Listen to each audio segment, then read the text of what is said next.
Every day in the USA, people find themselves in court.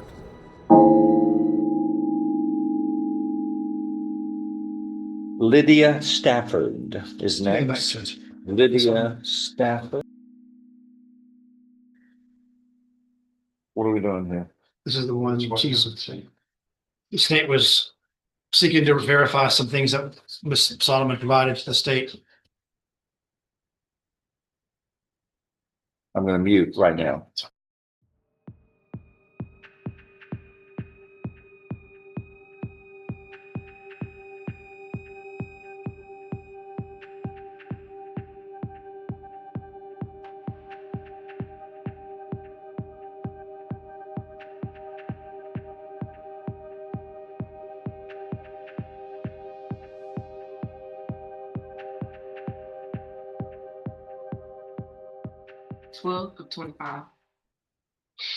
Okay, so she quit reporting for that August on August 27th, 2024.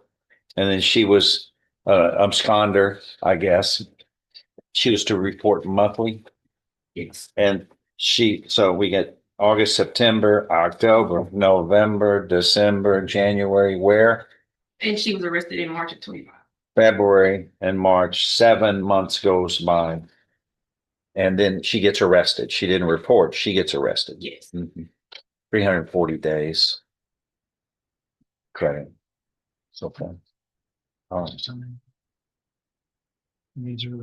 Okay. So here we are. Mr. Turk is with Ms. Stafford and the state's attorney and our probation officer in this case. And the defendant had previously pleaded true to allegations 1 and 4 of the first amended motion to revoke probation filed on September 30th of 2025 in this case. And anyone wants to add from here? State? Nothing from I think we're going to move forward one way or the other. We've had enough time to figure this out, and if we're not going to get help from Louisiana officials, there's nothing we can do. We can only take care of Texas. So what says the defense? Judge, just, I think Ms. Stafford may want to speak to us in a few seconds, but I was wondering, so she did plead true 1 to 4 without a whole lot of fanfare. She came in and owned up some stuff. One of our initial settings with the court. Since then, we've been trying to work this out with some court conditions that the court imposed. She complied with rather quickly. The state hasn't been able to verify some of the information, but she does, from what she is telling me, have some plans with MHMR and Spindletop to where she could, if she were to be able to get out and get reinstated, she could go there, get the help she needs. Apparently housing, GED, place to work and whatnot, that she could take advantage and start paying back the restitution that the court has ordered on the underlying cases. She knows she made bad decisions with her probation status, with some drugs and whatnot. But some of that was she was transient and didn't have a home. How much was paid back on restitution, if any? Nothing.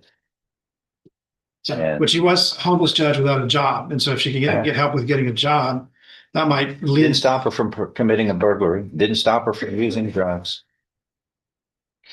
Didn't stop her from failing to report. Come on.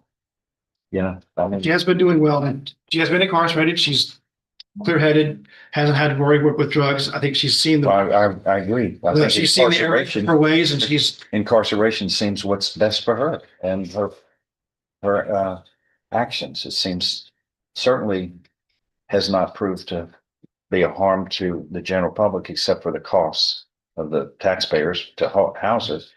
But it's incarceration that keeps her from using drugs, and we know where she is because she doesn't report when she's supposed to. She's been on probation since July of 23, and that's 2.5 years. It's failing.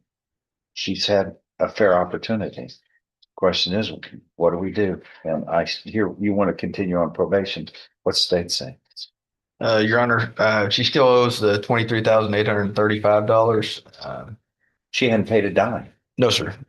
So, I mean, keeping her out for 2.5 years has resulted in nothing except her spending whatever she can for buying drugs that she's test positive for: meth, amphetamine, ecstasy, and marijuana. Just obviously leave it to the court for whatever you think is appropriate for that amount of restitution that's still owed and has not been paid in this case. Can't you see what I'm saying? Yeah, it's hopeless under these circumstances. If not one penny has been paid in 2.5 years. Judge, would you like to hear from Ms. Stafford? Yeah. Judge Stephen, I know it don't look right. It wasn't right what I done. No, it's not. It's clearly wrong. You committed a crime. You committed crimes while you were on probation in the drugs. You bought drugs, used drugs. That's all crime. Every one of those are crimes, felonies. Some of these are felonies. Methamphetamine possession is a felony, for example. And you didn't report. You scampered off. You went AWOL. We can't help you when you scamper off and disappear.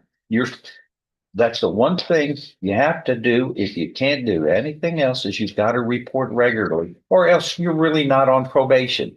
You're on your own probation, which is failing.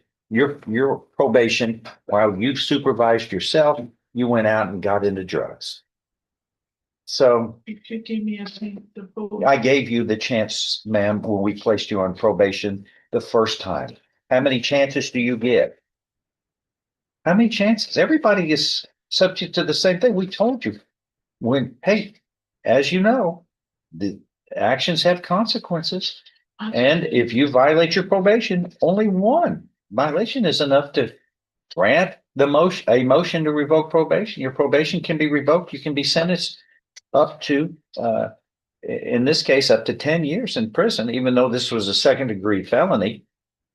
You were placed on regular probation, so the cap is 10 years, even though it would have been up to 20. Can you just give me a chance to fight for You had your chance. I opened the door for you. I opened the door for 5,000 people. Everybody swears that they're going to do the right thing, and 93% of our probationers do. They don't come back and try to explain where they get their drugs, how they got their drugs illegally, committed crimes, and they report. When you don't report, you're AWOL. And I'm going to set an example. They have to follow the rules. If I didn't, then if I treated you differently, then people would say, yeah, I didn't report, but I want the Lydia Stafford rule. She didn't report. And then when y'all caught her, then she got another chance. That's what I want. You are fair, aren't you, Judge? Well, I want to be fair. I'm going to treat everyone similarly in the same situation. You can't go out and go AWOL for all this time. You can't go out and use drugs and then say, okay, I'm going to really follow the probation this time. You've had your chance, you know. Let me see a pre-sentence report if you would be so kind. Thank you. Nothing but you cases. Oh, yes.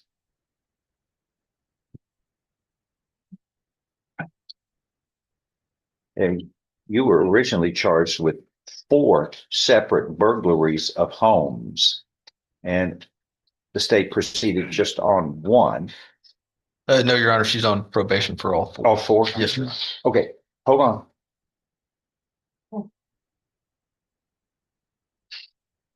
So, all right, then I misspoke. We are also dealing with 23 CR 342 probation, where you were placed on 10 years imprisonment, probation for 10 years. 343, 23-343, another burglary, sentenced to 10 years and probated for 10 years. And finally, a fourth burglary. So you were on probation for all four burglaries. 341, 342, 343, and 360, correct? That's correct. Well, we need to go through all those. There's some we shouldn't touch. Well, I know, but she has to enter pleas of truth. I think she entered. I believe she did before you. That's what I have it on my sheet, Your Honor. That each one of them she pled true. Okay, and each of those, you're right. She did enter pleas of truth back on October 6th to the same failing to report any use of methamphetamines. The defendant had entered pleas of truth to allegations in each of these four cases, to allegations 1 and 4. And which is the case that has the restitution on it? 341, there is $14,700 in that case. And then in 360, Yes. there's $9,135.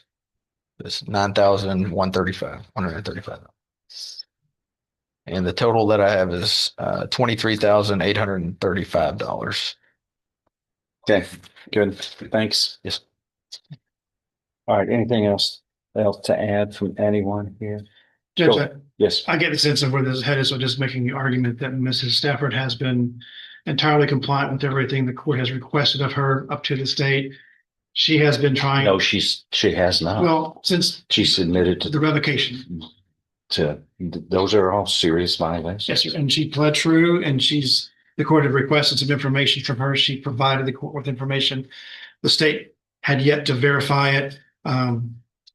She did admit she has a drug issue, which I tend to think mitigates these cases. And as such, if the court is not going to reinstate her. It's not the truth. It's not. There isn't a condition that you can't use drugs. Yeah, there is a condition you can't commit crimes, and these are all illegal acts. These are crimes that you're committing, not just I'm taking medicine or controlled substances, but it's illegal what you have done. It certainly was inappropriate not to report. If you can't do anything else, you have to report. That's the basis. If you don't report, you're not on probation, but I've been over that. That you just failed, and I'm sorry you did, but I'm sorry for the victims of the burglaries. That's the victims here. You're the one who invaded people's homes, and we gave you a chance, and heck, people can get shot for doing that. Can I just get a chance to get my? You had your chance when we put you on probation in the first place, ma'am. And here we are with a motion to revoke probation alleging not one, but 10 violations. We warned you at the beginning, and I know the probation officer is helping as best you can, but anything else? I'm sorry, ma'am. What state say? Again, Your Honor, just whatever the court What are you thinks is asking for? appropriate for this amount of time. Generally, with that amount of restitution, the court has given the maximum from what we dealt with. So that's we'd have to ask for, Your Honor. We'd ask for the maximum. That's what the court generally gives when there's a large amount of restitution that it does sentence someone to a penalty. Okay. Anything else? Judges said Ms. Stafford would ask for the minimum. She has been compliant since this has been filed. She's been trying to do better. I think she has an earnest belief or earnest effort to try to do better.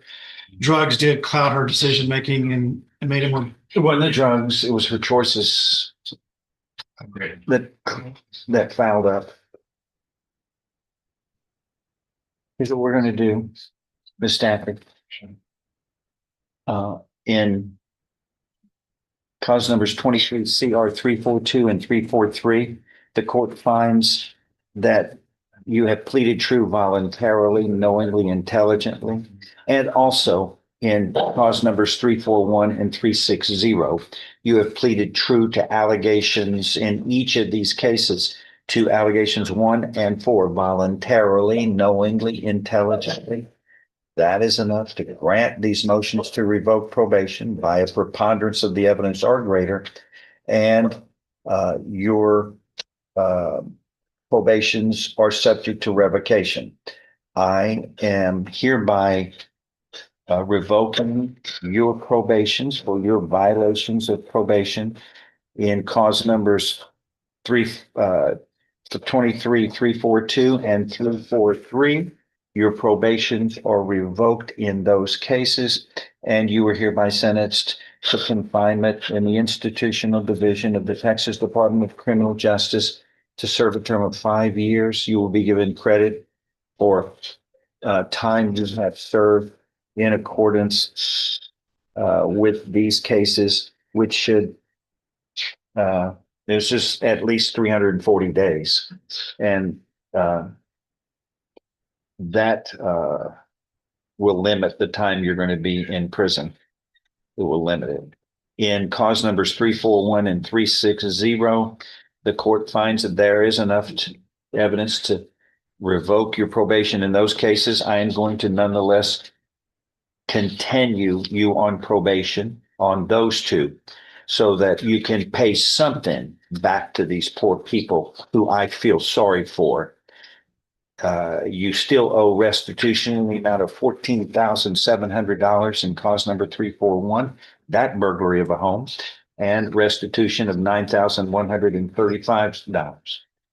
You're going to continue probation. If you fail on those, you are subject to, as you know, revocation and 10 years imprisonment on each of those cases. Don't think I won't assess that if I feel like you are not trying. You have been on probation for years now, and you have paid nothing back, but you have gotten into drug trouble again, and you have walked off the job and failed to report. That's irresponsible. You have to pay a price for that, and I'm holding you accountable. Anything else to add? That is all. Thank you. I wish you would do better. 5 years in a Texas cell for the stories only you can tell. 340 days of credit earned, another hard lesson learned. You walked off the job when AWOL from your grace, with 23,000 still left in this place. This debt to the victims you still have to mend. I wish you would do better, my friend.